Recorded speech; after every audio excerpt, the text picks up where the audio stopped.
Muito bem, gente, paz seja sobre a sua vida. Sou o pastor Osés e quero compartilhar com você mais uma porção da palavra de Deus.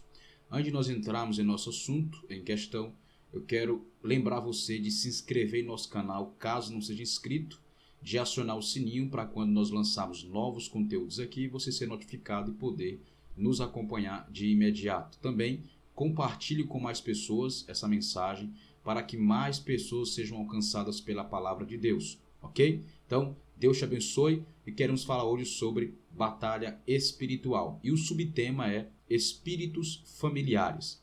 Eu falei alguns vídeos aqui no nosso canal já de batalha espiritual. Falamos um pouco sobre herança espiritual, maldição hereditária, e nós mostramos na Bíblia Sagrada, embora haja dificuldade de algumas pessoas entender isso, de aceitar esse princípio, porque é bíblico, mesmo que nós mostremos na Bíblia, as pessoas, algumas delas têm dificuldade de entender esse princípio. Os filhos não podem pagar pelos pecados de seus pais, porque a alma que pecar, essa morrerá, segundo está escrito em Ezequiel capítulo 18. Então, como que um filho vai pagar por algo que ele não cometeu? Como que um filho vai ser cobrado por algo que seu pai cometeu? Seu pai está devendo. Como é que isso vai acontecer? Então, Deus não pode ser injusto a tal ponto, ok? E a Bíblia não dá base para isso.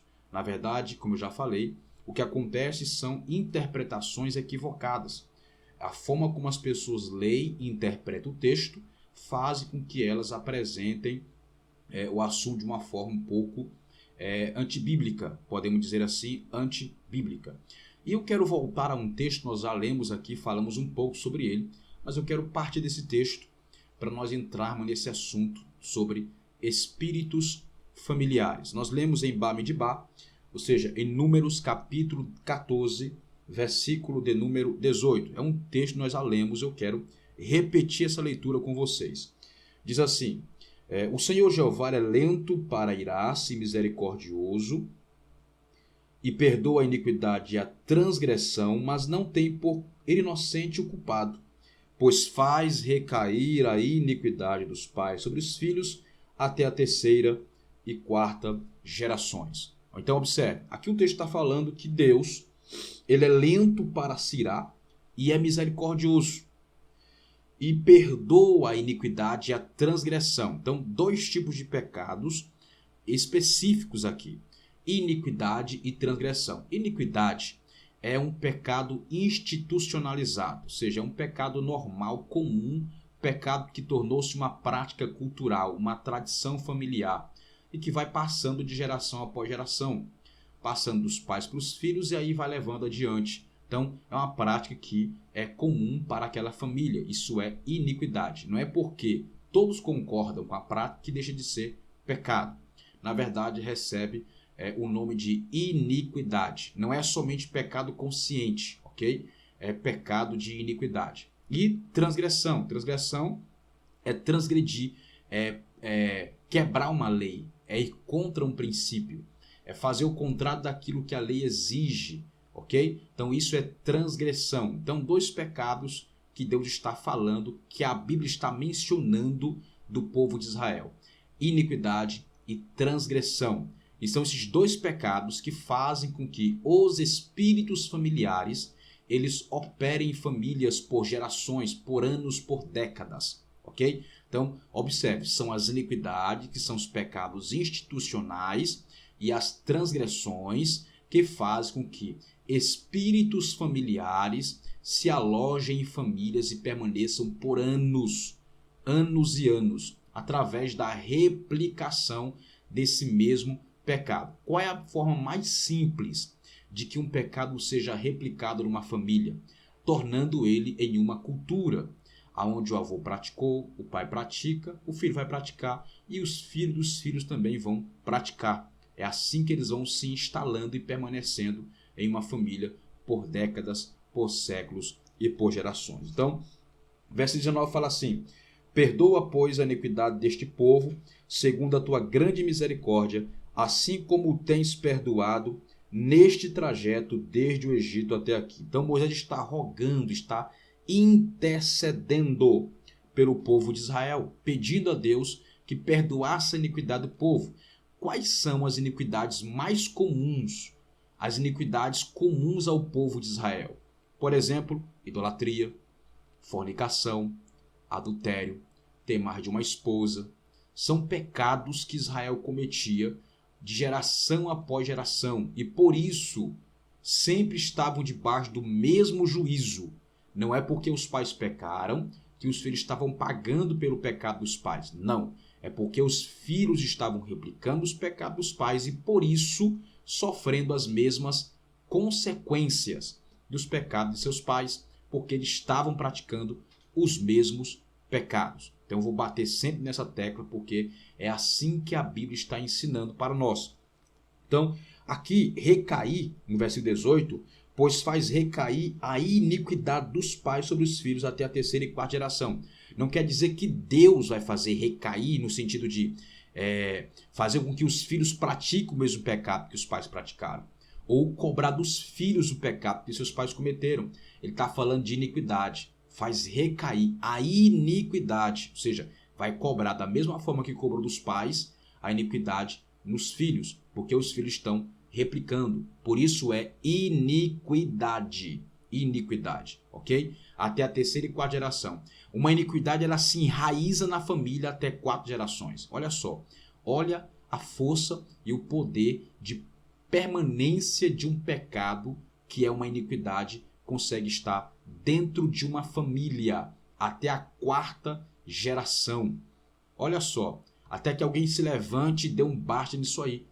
Como Daniel fez também na Babilônia, ele pediu perdão pelos seus pecados e pelos pecados de seus pais. Pelos pecados de seus pais, por quê? Porque estavam ali muitos por causa da replicação dos pecados dos pais. Então, vejam só. Aí Deus vai falando. Moisés ora pedindo a Deus que perdoe a iniquidade do povo. E diz assim no versículo 20. Então o Senhor Jeová respondeu-lhe dizendo, eu lhe perdoei, conforme a tua prerrogativa. Mas tão certo como eu vivo e como a glória de Jeová cobrirá toda a terra, todos os que, tendo visto a minha glória e os prodígios que fiz no Egito e no deserto, e me puseram à prova, ou seja, me tentaram, já por 10 vezes, e não obedeceram a minha voz, nenhum deles verá a terra que com juramento prometi dar a seus pais, nenhum dos que me provocaram haverá. Então veja só, qual era a sentença pela iniquidade, mesmo Deus tendo perdoado, eles ainda colheriam o que haviam plantado. Então, qual era a consequência da iniquidade do povo de Israel, daquela geração que estava no deserto, que saiu do Egito? Qual era a consequência? Não ver, não entrar na terra prometida. Olha só, não ver e não entrar na terra prometida. Agora, eu te pergunto, quem entrou na terra prometida, já que aquela geração tinha essa sentença, porque era a colheita dos seus pecados, das suas iniquidades? Quem entrou? Os filhos. Os filhos entraram. Da geração que morreu no deserto, só 2 entraram, que foi Josué e Caleb. E desta geração que morreu no deserto, além desses 2, os filhos entraram. Ora, se os filhos pagam pelos pecados dos pais, por que os filhos entraram? Os pais não poderão entrar por causa da iniquidade. Então, já que os filhos pagam pelo pecado de seus pais, não deveriam também, como os pais, não entrar na terra prometida, que era Canaã. Por que entraram? Porque Deus, já foi dito aqui no verso 18, que Deus não tem o inocente por culpado, ok? Ou o culpado por inocente. O texto fala, não tem por inocente o culpado. Então, se Deus não tem o inocente por culpado, Deus também não tem o culpado por inocente, ok? Então, é vice-versa. Assim como Deus não tem um culpado por inocente, Deus também não tem um inocente por culpado, porque Deus ele é justo. Então, os filhos estavam livres do pecado de seus pais, os pais que cometeram os pecados, ok? Mas quando eles entram na terra prometida, eles começam a pecar como os seus pais haviam pecado. Por que eles fazem isso? O que os fizeram fazer isso? Não forçadamente, mas induziram eles a cometer os mesmos erros. Porque você vai ler o livro de Juízes, você vê ali sempre a geração seguinte cometendo os pecados dos pais. Sempre caindo, levantando, caindo, levantando, caindo, levantando.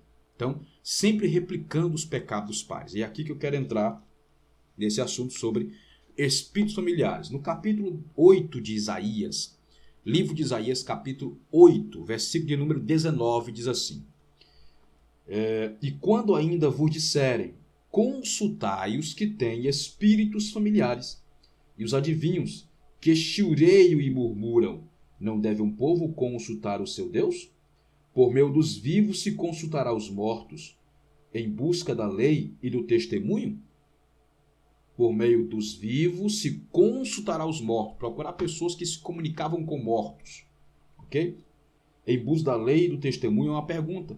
Com certeza se falará conforme esta palavra onde não há luz. Ou seja, é uma prática que será comum aonde não tem a luz, o entendimento, a revelação, a palavra de Deus. Ok? Isso vai ser comum aonde não se tem a palavra de Deus ou a revelação de Deus. Então, veja só.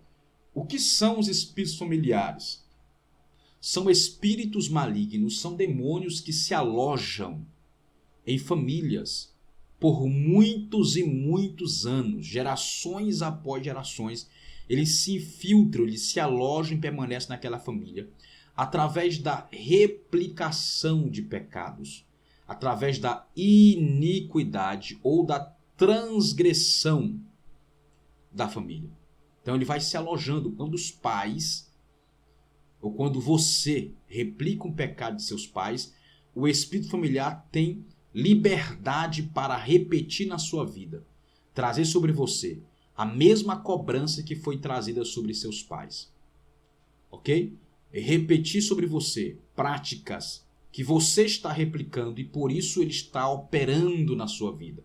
Então, às vezes os filhos sofrem o mesmo sofrimento que os pais, não porque herdou a maldição, mas porque cometeu o mesmo pecado que os pais, ou um pecado, embora não seja o mesmo, mas faz parte da família daquele mesmo pecado. Por exemplo, existem pecados que são da mesma família, mesma vertente, mesma ramificação. Por exemplo, a fornicação anda junto com adultério, prostituição.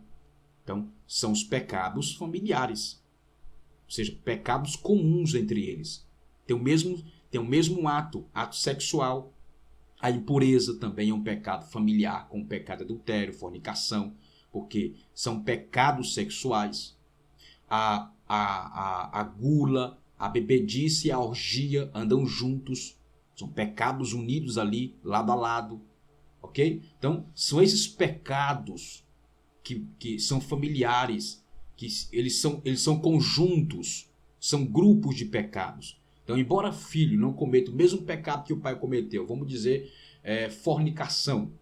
O filho não cometeu fornicação, mas ele comete adultério ou impureza sexual. Ou seja, faz parte da mesma família. Então ali eles se infiltram, ali eles se alojam o espírito familiar e começam a oprimir a família e segurar várias áreas, bloquear várias áreas, não consegue crescer em algumas áreas. Por quê? Porque há uma liberdade para esses espíritos por meio de uma ilegalidade. Entenda uma coisa, demônios não operam através de legalidade. Pecado não é legalidade, nem por negativo nem por positivo. Entenda isso. Pecado não é legalidade, ok? Pecado sempre será ilegalidade, que dá o quê? Liberdade para demônios operarem na sua vida. Assim como você, praticando santidade, dá liberdade para o Espírito Santo operar na sua vida, os seus pecados, suas ilegalidades dão liberdade para demônios operar em certas áreas da sua vida.